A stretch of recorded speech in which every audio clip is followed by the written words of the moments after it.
Natalie. Thank you, Daphne, and welcome everyone. I am so happy to be here, and without further ado, I am thrilled to welcome Jennifer Ottowitz, our first speaker today. Her talk is titled Teaching Braille to Adults Beyond Just Knowing the Code. Jennifer is a certified vision rehabilitation therapist. Oh, am I unmuted? You're unmuted now. Oh, Yep, there we go. you're there. There we go. And an older blindness specialist with the Older Individuals Who Are Blind Technical Assistance Center, which is part of the National Research and Training Center on Blindness and Low Vision, housed at Mississippi University, which I strongly recommend you check out. They have lots of great resources. She is a co-editor of the Foundations of Vision Rehabilitation Therapy textbook, which is a seminal textbook in our field. And she brings over 30 years of experience, including as a Braille reader herself. And I can attest that she is very active in the field of VRT, and we are so fortunate to have her. And I feel very fortunate to know her as well. So, Jennifer, I thank you for joining us today. I will turn this over to you, and your title slide is currently in view, so you can just let us know when to advance to each one. Thank you. Great. Thank you so much, Natalie, and thank you, everyone. I'm very happy to be with you today.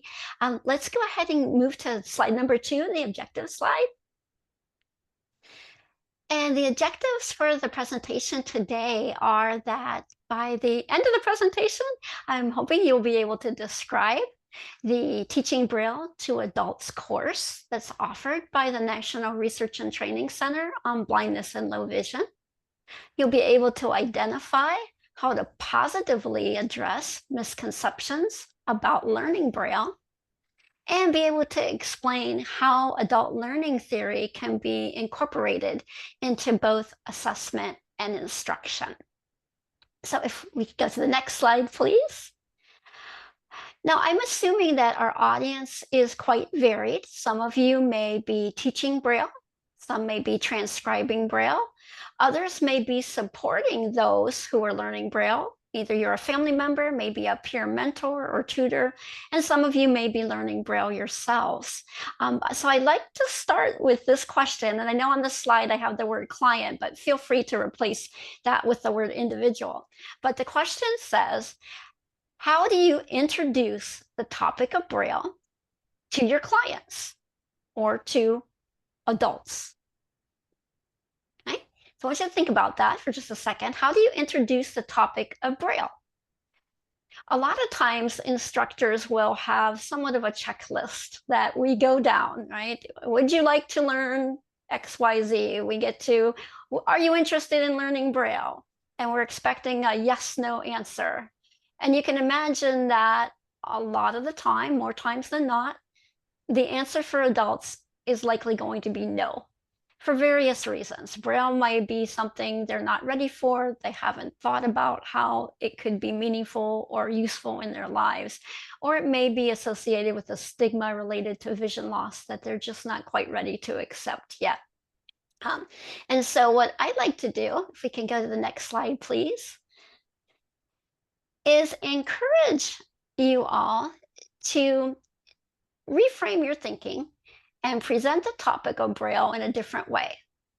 To present it as a means to solve a problem or meet a goal. So I'm going to say that again. Present it as a means to solve a problem or meet a goal.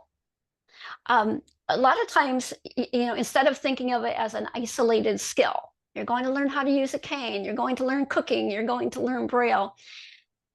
Think about approaching it by asking the individual, what challenges are you having? What problems are you having? What would you like to be able to do? And then as you present the spectrum of options that could help them solve that problem or meet that goal, Braille is one of those options. When we think about having a toolbox at home, we usually have more than just one tool, right? This one tool doesn't do every task. And so Braille can be a valuable tool among many that people have in their toolbox to help them with communication tasks. It may be the tool they use most often. It may be used only once in a while, but it can be useful in very particular situations. And so by presenting Braille in this framework, it becomes more meaningful, more relevant, and more likely that people will be interested in learning it. We're going to talk a lot more about this as we go on, but if we could go on to the next slide. I want to take this time to mention a really helpful resource, and this is the course that is offered by the National Research and Training Center on Blindness and Low Vision. It's a free online course called Teaching Braille to Adults, and I have the link in the PowerPoint. And we're very excited to share that Dr. Natalina Martiniello was part of our team that worked on developing this course with us. And we were so thrilled to have her input and insights in helping put the course together. But the course is available to those who already know the Braille code and are teaching Braille, but I think anybody who's supporting a Braille reader might find it helpful as well. And we do say the title of the presentation is Teaching Braille is Beyond Just Knowing the Code. So this course already assumes that you do know the Braille code. It does it's open-ended and does not have, I should say, an end date. So it's self-paced. You can take as much time as you want to complete it. There are no assignments, but there are 6 quizzes. There are 6 modules. Each module has a quiz. And it is available for continuing education credit through the Academy for Certification of Vision Rehabilitation and Education Professionals. And to get that CE credit, you just have to complete all the modules and score at least 80% or higher on each of the quizzes. But even if you're not taking it for credit, it's available again at any time, and you can work through it at your own comfortable pace. The course presents assessment and instructional strategies for both reading and writing Braille. It discusses strategies to keep learners motivated during the learning process. And it also gives ideas for customizing instruction for individuals with unique learning needs and additional or other comorbidities. And again, we'll talk a little bit more about this later on. Next slide, please. So I mentioned that the course has 6 modules. Module 1 is learning styles and motivation. Module 2 is foundational Braille skills. Module 3, reading Braille, teaching reading Braille, basic concepts. Module 4, teaching Braille writing, and that includes both related to using a slate and stylus, Braille writer, and also refreshable Braille displays. Module 5 is going to talk about learners with additional needs and working with them. And Module 6 is going to talk about increasing Braille reading speed. And we know that may not be a goal for all Braille readers, but that's a very interesting module that just discusses, again, people's getting more comfortable with their reading skills and increasing, I would say, even Braille fluency as well as speed. So we really hope that you will check out the course. We're very excited about it. And the rest of the presentation is going to cover some concepts and information that's presented, especially in the first 2 modules, but just to give you a taste of what all the course has to offer. So next slide, please.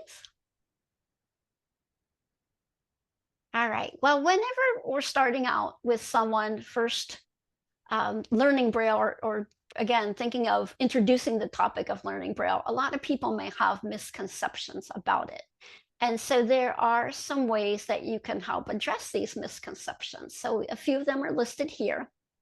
And the first one says that Braille is a tool for literacy that can be used by people with remaining vision and not just for people who are blind.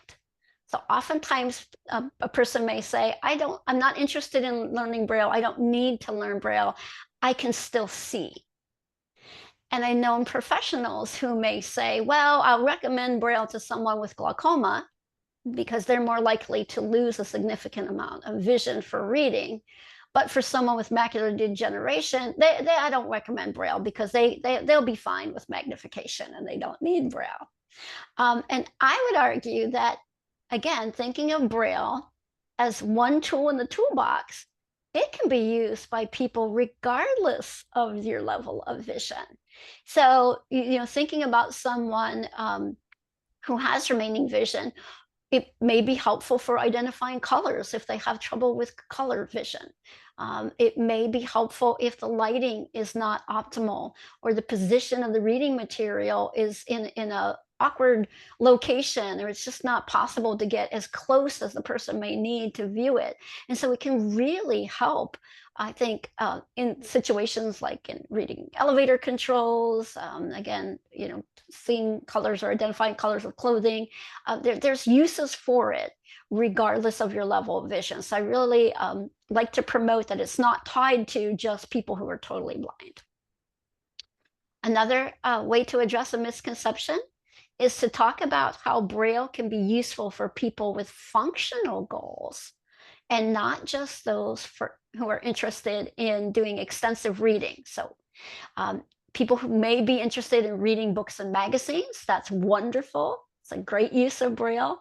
But Braille is also useful for functional goals. So people may say, I don't need to read Braille. I don't like reading. I don't read books and magazines. But you can find ways when talking about them, finding what motivates them, finding out what their goals are, what problems they're having. You can find ways to incorporate Braille to help meet their functional goals.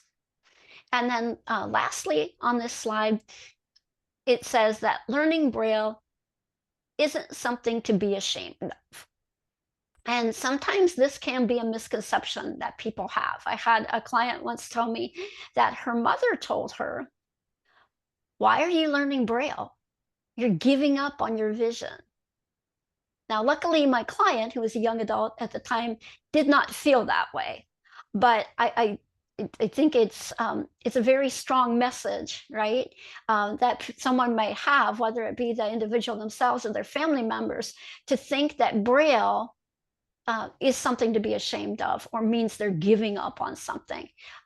Luckily, my client shared with her mother how she felt that Braille was going to be a tool to help her, which is what, again, it's all about. So. All right, next slide, please. All right, so Malcolm Knoll is one of the leaders in the field of adult education and adult learning theory. And he talks about the idea of the need for relevancy. And anytime you're working with an adult, learning should help solve a need or a problem. Sound familiar? Again, you'll probably think I'm a broken record with some of these ideas, but this is where we get the idea of reframing how we're thinking of presenting Braille, right? That it can solve a problem or meet a need, because that's how adults learn best. Learning should also be practical and immediately usable. We're going to talk more about that as we go along too, but adults want to be able to put what they're learning into practice. Learning for just learning's sake and the nice to know learning is okay, but the more meaningful experiences are going to be those that are practical and can be immediately used. Next slide, please. So some ways that Braille can be used. I know you're all familiar with these, but just kind of thinking of them broadly, Braille can help with socializing with others, by playing games, playing cards.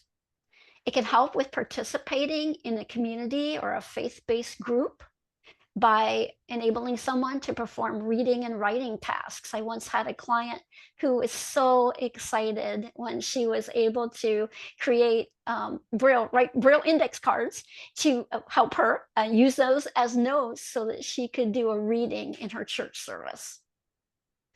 Braille can be used to increase independence with daily living activities. So again, being able to identify your personal care items or colors of things without having to ask someone is really beneficial. Braille can increase access to information and privacy. You know, when you're the one that can read the information, I think it's so helpful too.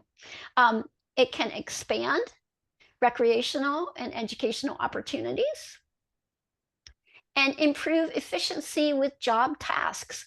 So if you think of someone who may be working as a customer service representative, they may be able to use Braille, like for example, a refreshable Braille display, to help them read information that they're looking up online as they're having a conversation with someone, you know, over the phone.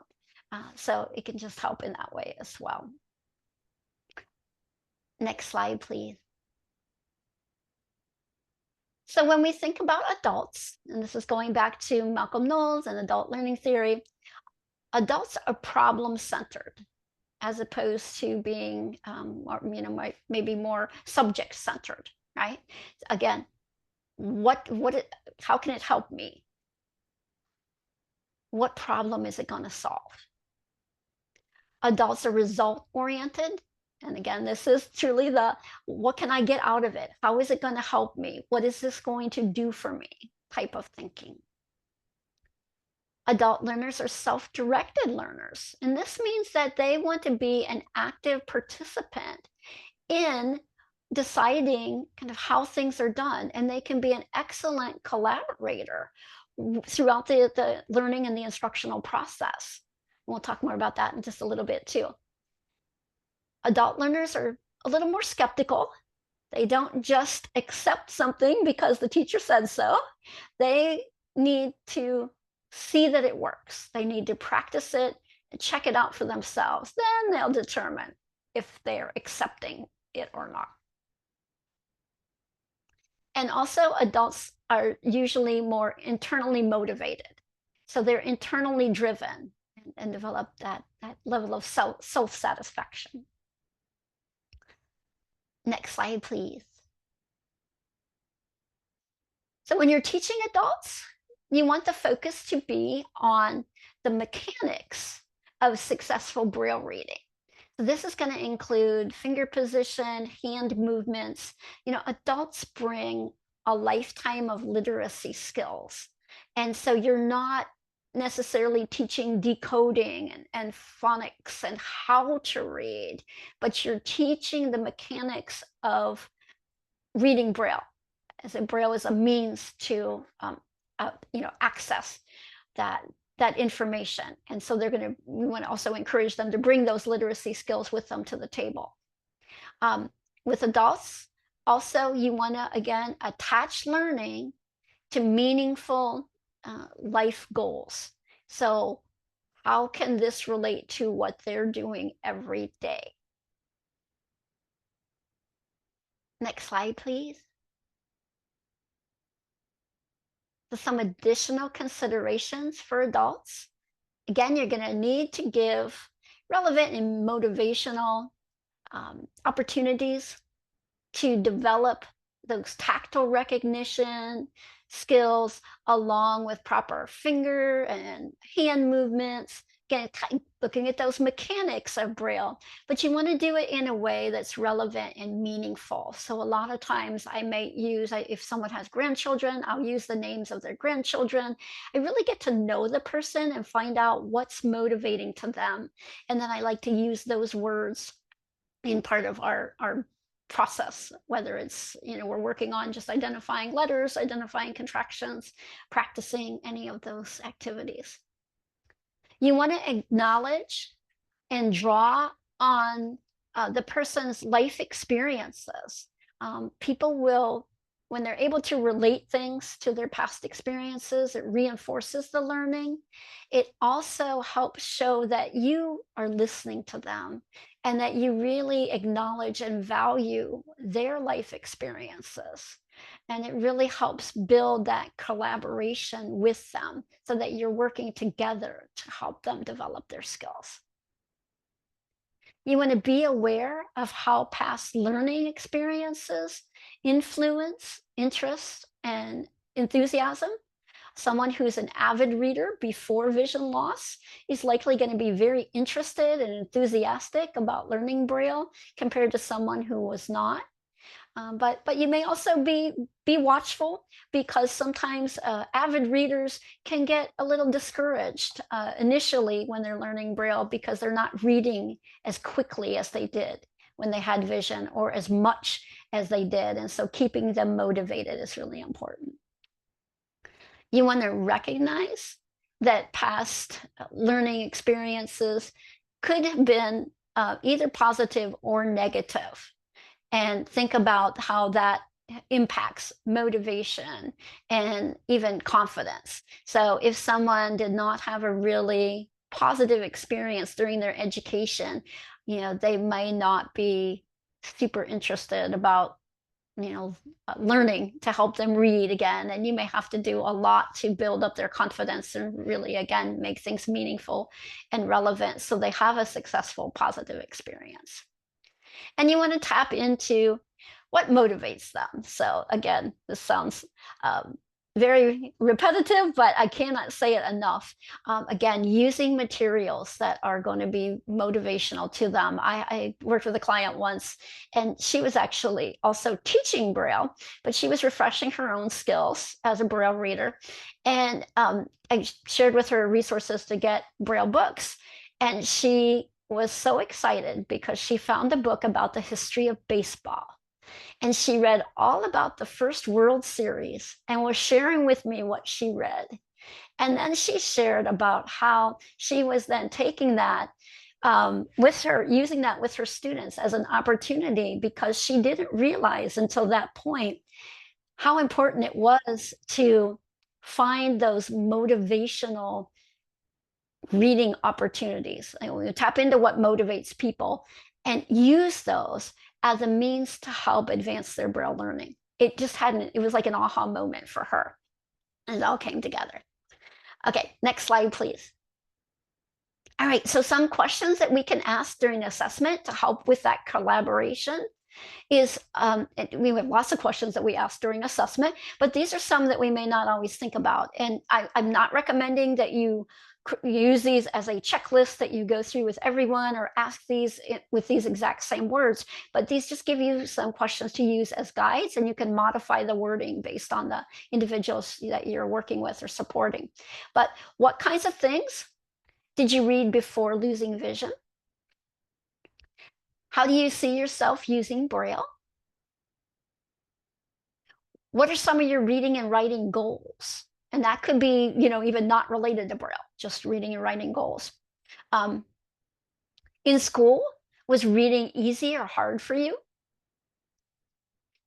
What strategies have helped whenever you learned something new? Maybe it was hands-on activities, quizzes, study notes, anything like that. What do you enjoy reading? And do you have any favorite authors? Now, one thing to caution about is, again, get to know the people that you're working with. You don't want to ever make someone feel bad about themselves if they're not an avid reader.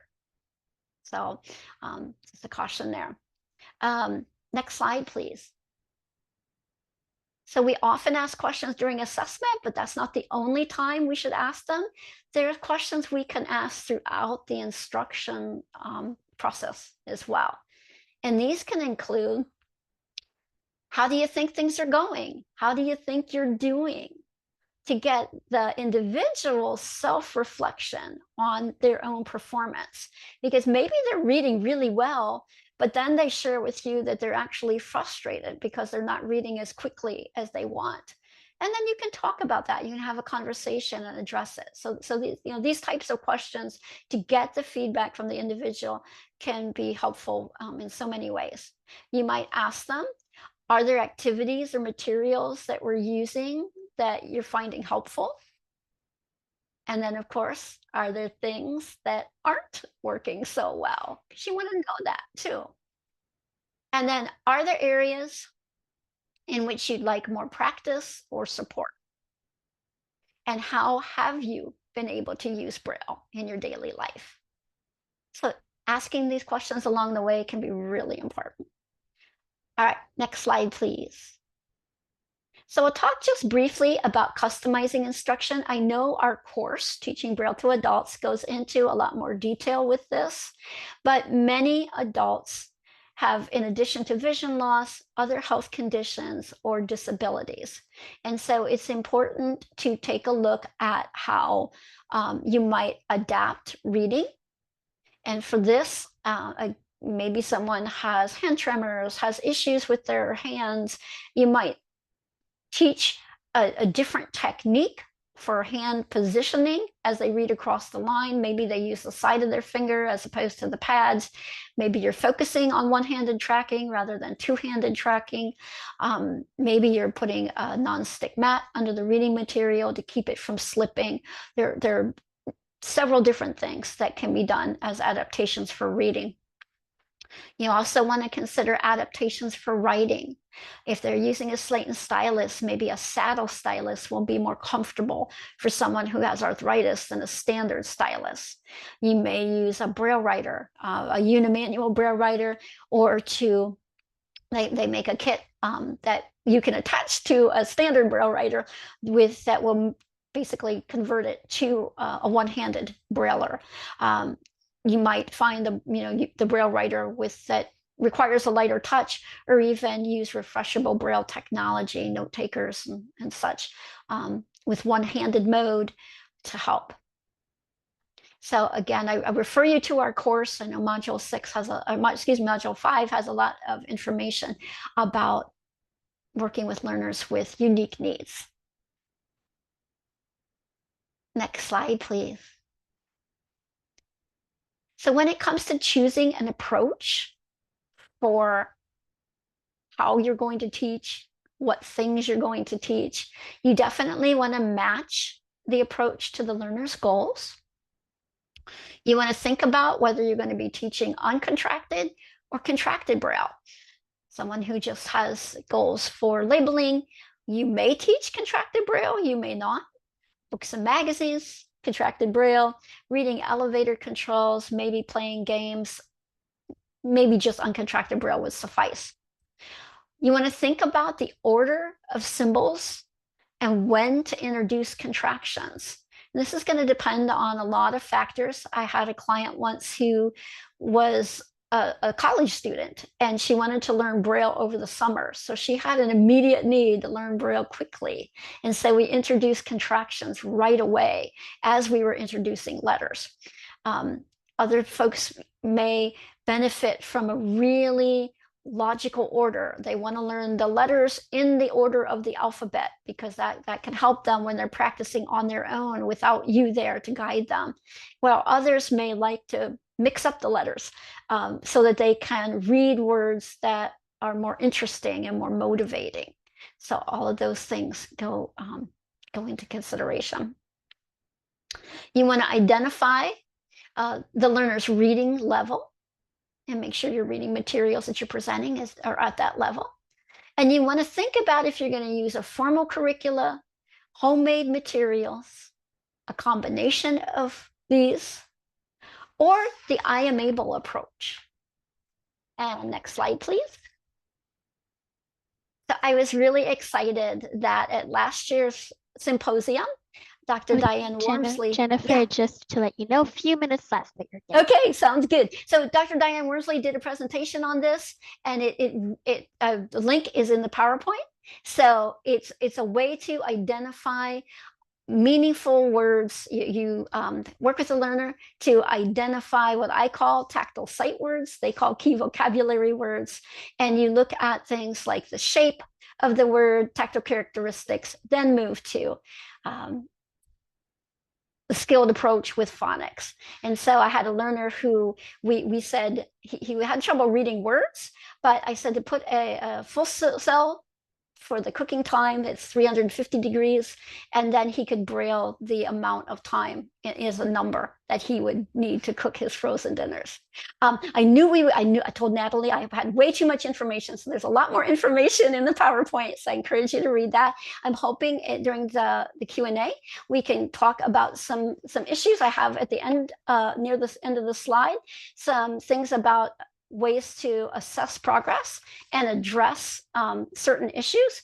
But for right now, I think I'll try to end with just some helpful tips. You want to vary instructional strategies. So if you have an hour with someone, reading passages for an hour might not be so exciting. So vary the types of activities you're doing. Do some writing activities, have them do some proofreading, finding errors, play some games, just mix it up a little bit. Draw on their visual memories to make associations with letters. My favorite story is my client who was an artist said the letter U reminded her of the universe because it was two people laying on the ground looking up at the sun. You want to don't push or do not push and to advance further until the learner has really exhibited success and is ready. And then you want to begin with high interest, low vocabulary materials. And then once they're successful with those, vary the complexity in terms of vocabulary, and then also vary the format as well. And then finally, you want to use materials for practice, give them homework, and I give a big shout out to Braille Literacy Canada and the Braille Zoomers group, because I think that's an excellent resource that can be shared with individuals to participate in as a way to get support in their Braille learning and to help practice their Braille learning outside of or after formal instruction has occurred. And also resources like CELA, and in the US, the National Library Service, as resources for getting Braille materials. I should throw in the Braille Superstore as well, has a lot of great games and Braille books. So I think with that, I will kind of wrap it up for now, and we can maybe move to questions. Oh, that's wonderful, Jennifer. Thank you, thank you, thank you. You've given us so many practical and immediate ideas to put into place, and just love that that Braille is to be something that is really practical and something you can put to work for you, with you right away. And that's great. You've given us lots to think about. We'll open up the Zoom room to take a few questions now. And we don't have much time, but we'll try to get to everyone. A reminder to those asking questions, please raise your hand and unmute when you're introduced. For anyone who doesn't know, it will be Alt-Y or Option-Y, or on your phone, *9 to raise your hand, and to unmute Alt-A or Command-A on your Mac. And we'll take the hands in order of them being raised. Excuse me, Daphne, there's one question in the chat, which is how do we get access to the PowerPoint? I believe everyone registered will get those. Is that correct? I think. We will make sure that the PowerPoint is distributed. Yes. Yes. Thank you for that question. Yeah. And also in the chat, you'll see the direct link to this program that Jennifer has been presenting on there as well. Any other questions there? Jerry. Sorry, am I supposed to raise my hand? Go ahead, Jerry. You're the only one queued up. So yes, please go ahead with your question. Yeah, sorry about that. I didn't know if I had to raise my hand or what. I just received the phone call, so I didn't hear it. Is there any way of getting the link? I seen you shared it, but I couldn't find it, to the resource that you found to do the Braille. And I'm looking for something like a book that my wife can see on my phone, like with the letters, but that I can read with a refreshable Braille display, like to learn Braille better. Where would I find a resource like that? That's a great question. I'm thinking off the top of my head. And Natalie, I'm going to defer to you for your help as well with Yeah, this. absolutely. Yeah. Thinking that, you know, and again, if you're looking at just to learn letters, contractions, words, and have it available for her as well, correct? I have learned. See, I have had gotten books through the CNIB, and I've learned all the letters. I've learned the contractions, which I haven't. Like, I don't always have time, but I knew them all. But what I want is something to basically refresh me again and keep like learning it or keep reading it so I Sure. don't lose it. But Absolutely.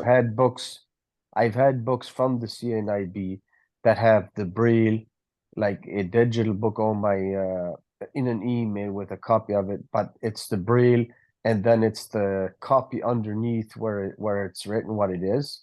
So if I go over it with my Braille display, it reads it twice. Okay. Like it reads the Braille and then the letters. So The print, you that's would have what I'm- access to the print part. Correct. Yes, I only want access to the print part. So I can add to this. Please. So this will depend a little bit on your situation, Jerry. But if you're not aware yet, one resource would be the SELA library. And we can put that, I will ask someone to just put that link in the chat, but we will also be sure to include it somewhere in the resources. Yeah, The I SELA, have this. I you have have them? SELA. I am at Okay. SELA. Okay, if you have a Braille display, the other option is that if you access books through Apple Books or even Gutenberg or Bookshare or some of these other Kindle, then that would be available to somebody in print. But then you would be able to read it on your Braille display. And then the other resource is not for your Braille display, but or it could be actually National Braille Press and several other vendors sell books that are of interest to different ages. And some of these are physical Braille books. Some of them are print Braille, which means they have both the print and the Braille. And then some are also available in electronic format, meaning you can purchase it to read on your Braille display. So National Braille Press is nbp.org for National Braille Press. So we'll be sure to include those resources, but I hope that helps get you started. Yes, thank you. And how like will you be emailing this stuff out later or how does? But we'll take care of that, Jerry. Yes, we'll Okay, get thanks, that Natalie. out to people who have participated. Yeah. And And I do- also we Great. will put those resources as well as transcripts eventually onto our website. So we do encourage everyone to look at the BLC website closer to the fall for all of this information as well. And just a note, there is a book available called Just Enough to Know Better, which is a book for Yes. light dependent folks, sighted folks who may be interested in reading Braille. So I this bought one. that. Oh, Okay. Sorry about excellent. that. Great. Through Wonderful. the Braille Superstore. Oh, Wonderful. excellent. Excellent. And the Braille Superstore is another great resource to obtain some Braille materials as well. I always liked getting magazines, or would encourage people to obtain Braille magazines from places like SELA, because I know in the US with the National Library Service, the magazines you don't always have to return. And so you can take as long as you like to read them, Yes. which is a wonderful thing. So magazines may be something too, because again, maybe your wife could get a print copy of the magazine too, and just be there to support you as you read, or you could ask questions as you're reading, something like that. Mm-hmm. Yeah, I've got Great. access to LFB Okay. too, so Thank thank you. Great. Sorry. Thank you. Thank you. All right. I'm just checking for other hands. Are there any other? Yes, we have a hand from Betty Noble. Go ahead, Betty. You need to unmute, please. Yes, I just wanted to also suggest that one really fun thing to do if you have a partner or friend and you want to practice reading is for each of you to get out the same book. And whether you're reading that book on paper or on a Braille display, and your friend or partner is reading print, then you can read to each other. And I think that works, very nicely. Great Thank idea. you. Absolutely, I would agree. Now, any other hands? Anybody other? No? Well, I'm not seeing any other hands raised here, and I think we will move along a little bit. Jennifer, thank you very, very much for this wonderful presentation. I know there will be lots more discussion coming out of this through our Zoomer group and for others that have joined us today. It's really a wonderful program that you've introduced us to, and I really appreciate that. So thank you on behalf of Braille Literacy Canada for presenting this symposium. Thank you all Thank so you, much. Jennifer. Appreciate it. Yeah. Enjoy the rest of the symposium. Thank you. Yeah.